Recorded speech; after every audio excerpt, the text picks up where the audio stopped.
from the University of Exeter in England.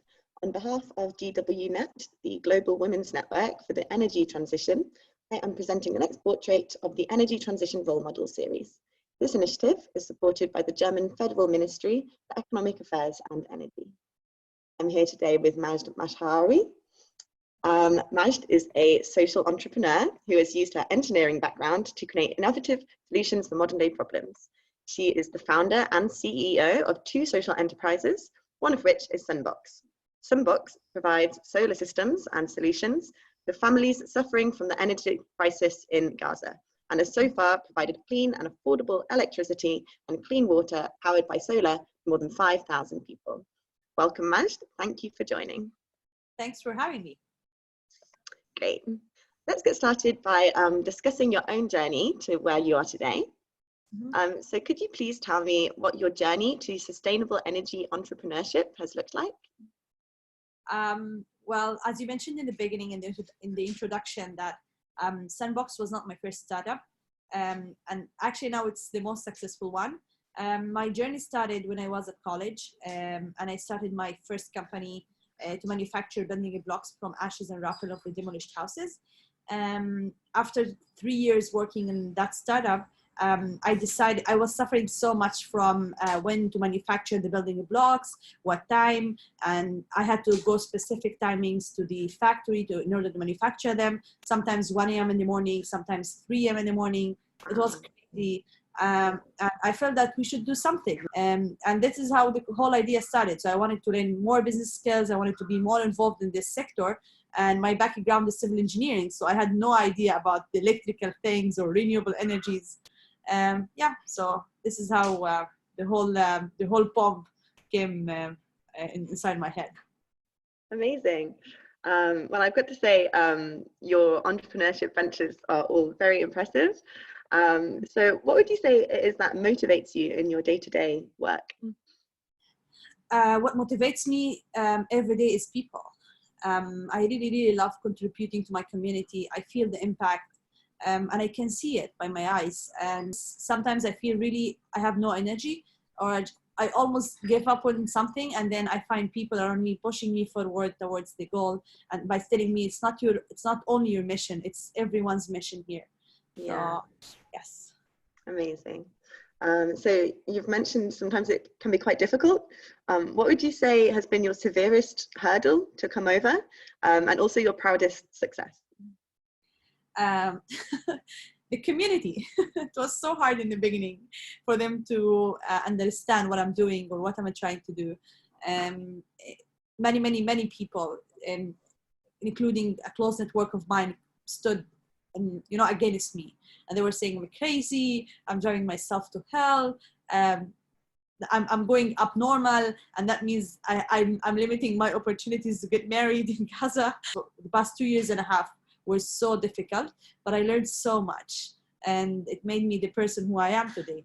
And now I can say with a lot of confidence that 2 years and a half after starting the company, the people who stood against me are now my friends, and they are now our supporters.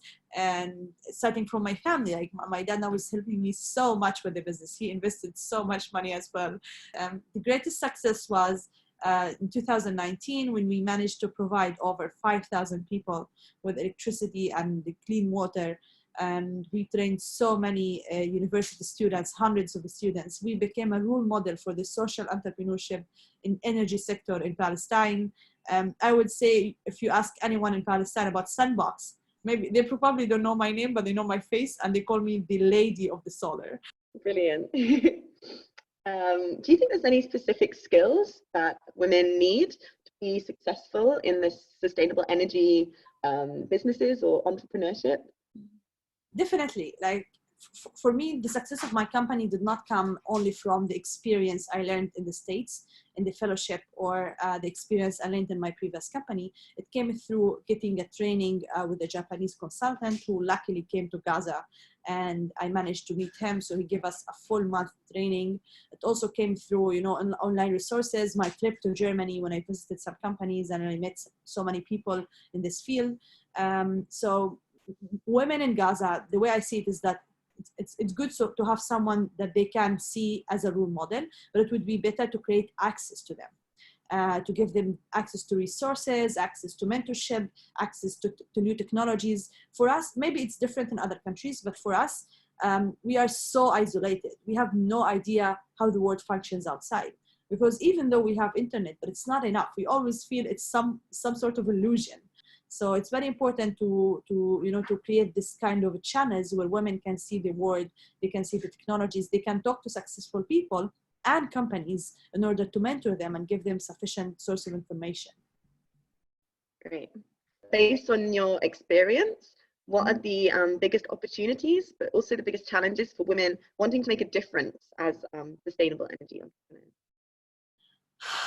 The biggest challenge is being a woman. I came from a conservative community, a community where women get married when they are 18 or 19, maximum 22. After 22, it will be so hard for you to find a proper person. So it's hard to go against the odds, and it's hard to say, no, I don't want to do this. I want to do what I wanted to do. And to take their own decisions. And this is one thing. The second challenge is the economical situation.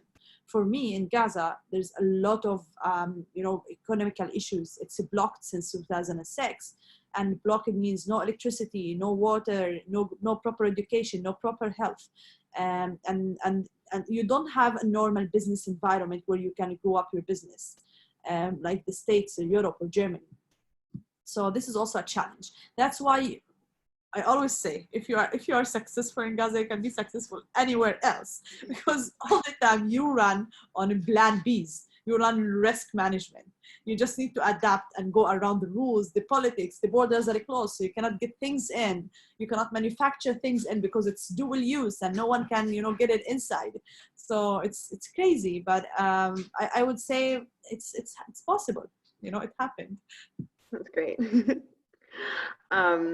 You mentioned often women are expected to get married young. Do you have advice for someone who would like to combine having a career with also a family life? I'm not married, so I think it's not fair to say how having a family would look like. But I don't think like having a family and a husband who understands what a woman wants to do, it would be a barrier. Like some of my friends recently, they got jobs, now they are married, they have kids, and their husbands are supporting them so much. What we need to change is the mentality of the men in Gaza by showing them success, by saying this person became successful and she's a woman, she's a mom, and she's a wife. Could you share your most important do's and don'ts that you encountered during your professional journey towards being an entrepreneur? Yes, so I would say first to read and to be aware of how many women around the world became successful, so it can be an inspiration for us.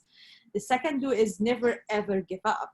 Sometimes we feel we did all what we can and now it's time to stop and go back. But this is exactly the moment when you became the closest to the goal. The third thing is you should always surround yourself with successful people, because these people, they have experience, they are aware of what you are doing, they are aware of the situation in your country, and they can push you forward. Never ever surround yourself with negative people who give you negative energy all the time. And the fourth important thing is maintain your relationships, maintain your connections, maintain your network, because this is the asset I have in my life. I had great mentors, amazing coaches, wonderful donors and investors, people who really feel, and I also feel that I'm part of them and they are part of what I'm doing. So they understand everything that's happening. Like when I started SunBox, 8 months after opening SunBox, I almost gave up. Like it didn't happen. And then I called them and I said, hey, I want to return your money back. And they said, no, if you cannot bring the return, bring the impact. And you should surround yourself with this kind of people who believe in the mission more than believing on the return on the mission. Because I believe, in my opinion, that renewable energy is a challenge not only in Palestine, it's everywhere. Like if we think about our future, or our kids' future, they will suffer from the lack of energy a couple of years from now. The don'ts that people shouldn't do is to be so proud of yourself. Be proud of yourself, but don't be so proud of yourself, because sometimes people forget where they came from. It's not about me. It's about many people around me who made it successful, about the team who works so hard. Now it's so cold outside, it's raining, and they're in the field. It's not about the person himself. It's about the people around him and himself as well who made this successful. The second don't is never ever listen to the people who think that you cannot be successful, because those people, you know, when you are successful, they would come out and say, oh, we advised her with this and this. And if you fail, they would say, oh, we warned her. So this kind of people, you should avoid them. And the third thing, which is the most important thing, believe in yourself and be confident. And I like couple of months ago, I got the award of Muhammad Ali, the American boxer, from his legacy, and it was about the confidence. So he had 6 awards. I got the confidence one, and then they said, why do you think you got the confidence? And I said, because I know I will get the confidence. So this is the confidence. So you should be so confident, and you should believe in what you do. That's really great. So which governmental framework conditions would you say are needed to support women as entrepreneurs? I don't want to get into politics, but I would say for us, we don't have equal opportunities like men in my country. And that's what I'm trying to do also through my business, is to build a platform where can I speak up and the world can hear me. You know, I thought if I'm only a woman speaking up without anything, no one would listen. So it's more than solar energy for me. You know, my purpose is to deliver the voice of women and saying we can be policymakers. We can be decision makers in the country. The government will not know, we're not supportive. You know, for me, every time I get out, the first time I got outside of Gaza was in 2017.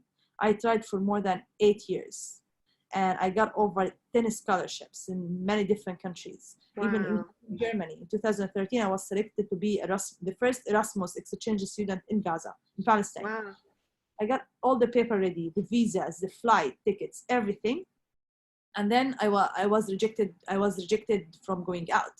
So, and then the first time I left outside of the country, I started to recognize that it's not about me. It's about many women who cannot get out. So I should come back. So finally, what message would you give to the next generation of women aspiring to become entrepreneurs in sustainable energy? It's about us, you know. It's time for us to stand up and say, hey, we can do something. It's not only you can do it. And we are capable of doing it. I trust ourselves so much. And I trust we can go farther steps if we stand together and support each other. And that's part of our mission, is not only installing solar system, but also empowering more women to get into this field. I'm so proud of what SunBox did until now.